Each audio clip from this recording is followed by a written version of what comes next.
Yeah.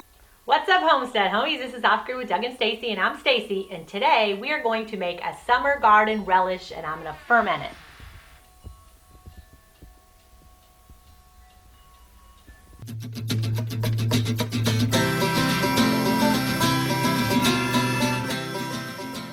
Okay, so a little quick update. All this stuff is from our garden.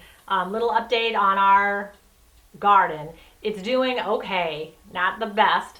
We're going to kind of do a little bit more actually in the next day or so. I'm going to start planting a fall garden, but we probably will have some tomatoes and things later than everyone else's because right around here a lot of the tomatoes, you know, are starting to kind of fade away, and a lot of stuff's fading away, and some of my things that I planted are still going pretty good, so that's good. I don't have a lot, but we do have some. And of course the things that you do have a lot of, like the cucumbers and your zucchini, and there's some peppers that are starting to kind of go. I'm going to make a ferment out of all this stuff and make a relish. So I'm using my little chopper today, and what I've done is I used one zucchini, a little bigger than this one, and I used two, you know, average sized cucumbers, and three smaller peppers. I did 3 peppers, and 1 onion, and I did 1 nice sized tomato. And then I went ahead, got some jalapenos. I did 1 jalapeno. If you guys don't like jalapenos, don't put it in there. And then I diced a couple cloves of garlic. And then basically that's it. I'm going to put some seasoning in there. And I use this knife, bluekeyworld.com. She sent this knife for me to try.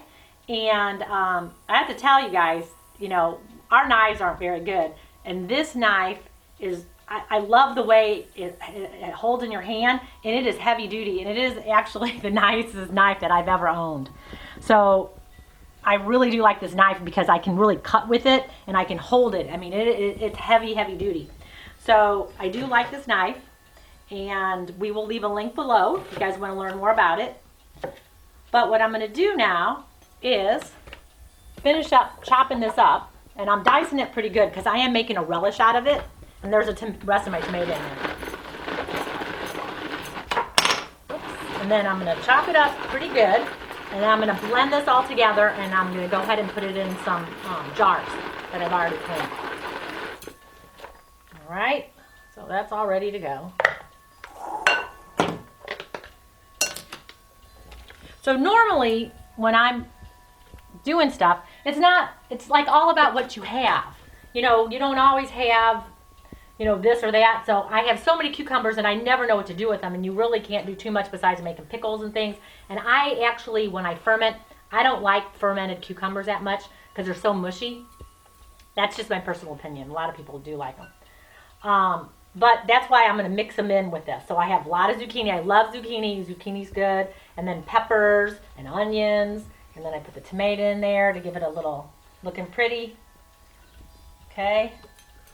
So I got all this in here, and then I'm going to put my jalapenos. Hope Doug likes this. He doesn't like it too spicy, so it should be, hopefully it'll be okay. All right. And then my seasonings today, I think I should have had a bigger bowl. My seasonings today, I'm going to put some turmeric in here. And that's going to give it a really nice color.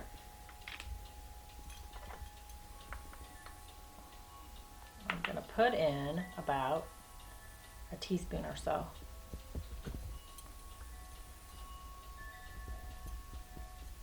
My measuring's terrible, but it is about a teaspoon. Okay? And I'm going to mix this all up.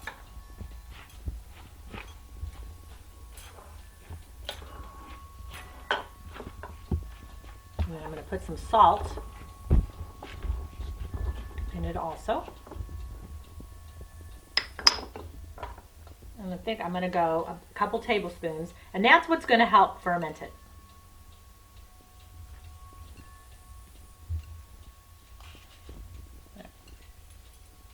All right. Just get down with those hands and mix it up. Then, when this is all mixed up, I'm going to put it in my jars because the salt is going to kind of make it get a little bit juicy. I'm getting a little yellow hue from the turmeric. And the turmeric has good healing powers, and this will just be great. Now the thing is we've had some questions about fermenting, about how much to eat. One thing with something like this, getting a fermented food in your diet is beneficial. You've heard, you know, doing kombucha or yogurt or kefir or something like that. Fermented veggies are just an awesome way to get that probiotic rich type food into your diet. So one thing with this, since it is a little relish and these are nice, you know that saying, a little dollop will do you. You know, just a couple tablespoons, a tablespoon or two of this. Like I want to put this on a sandwich, on a hamburger, or just put it on the side, you know, with your meal. Let's say you're having chicken and your potatoes, and then you just maybe have a couple tablespoons on this on the side.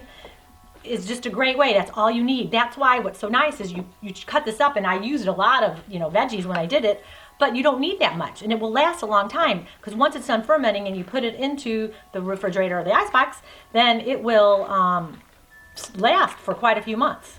But we usually, that one didn't get chopped up. We usually eat it way before then. Okay, it's already got lots of juices in it. Here's my little relish. And then I'm going to start putting it in my quart container. So when you do get done here, I'm going to put this in here.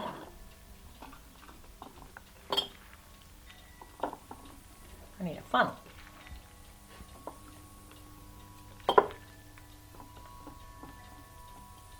Okay, there you go.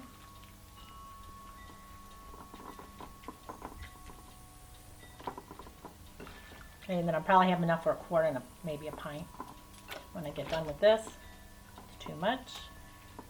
I'm going to put some of my juice in there.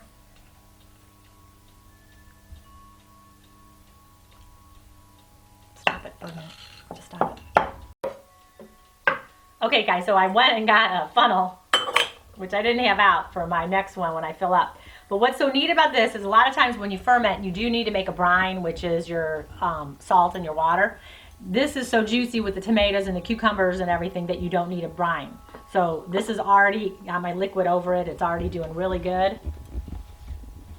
Right there.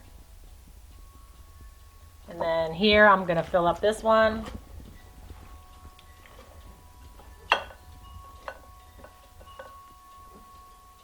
With my remainder.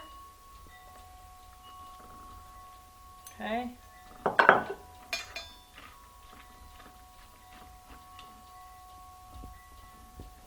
little bit more on that one.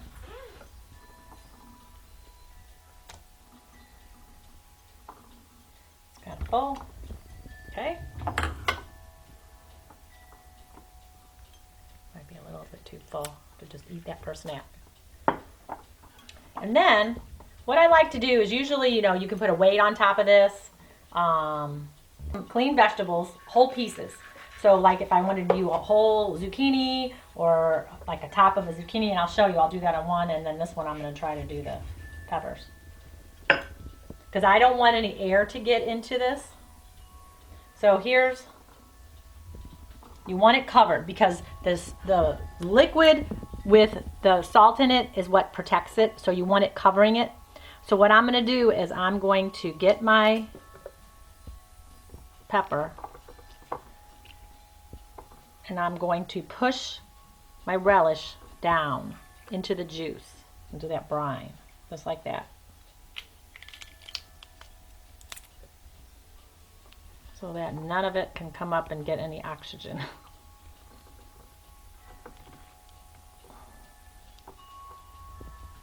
So I push it down there really good, okay? And then on this one, because I'm going to use this zucchini later for dinner, so.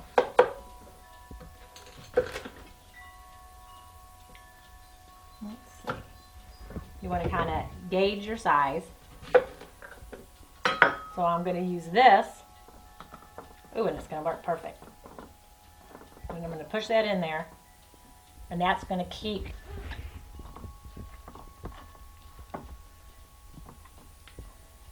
everything in there really good. Well, that's pretty tight. Put a little hole in there so it can breathe. Okay, so there's my 2. Now that's kind of full because you want to have just a little bit of space at the top because it's going to start fermenting and it will start to bubble. And when you use a lid like these, when you put them on top, you want to make sure that you put that in another bowl like this because some of the stuff may come out, so you need to put it in a bowl. No, sometimes they can leak out. So when you're doing it every day, especially your first day, 2, 3 days, that's when it's going to be really active. You want to just turn it gently and then you let some of the air out. Don't turn it too quick because you might have an explosion. You just want to turn it very slow, let the air come out, and then when it's all done, close it tight and then check it every day, and then that way you won't lose a lot of liquid. Okay, so I'm going to put these up with all my other ferments, and I think I might even dump some of this one out because I've got a lot of juice in it. There. Need like an inch space at the top. Okay, so I'm going to put my lids on here, and I'm going to put them on something and put them away, and then I'm going to let it ferment, you know, 3, 5 days, 6 days. Watch it. Generally, these are going to be good after, you know, your 3, 4 days. They'll be pretty good. And then go ahead and put them in. You don't want them to taste salty. You want it to taste kind of sour. And then use it on a couple tablespoons and use it on, you know, sandwiches or just kind of for a side dish. So this is Off Grid with Doug and Stacy. I'm Stacy, and happy fermenting. You guys, we are holding our laundry video for ransom, all right?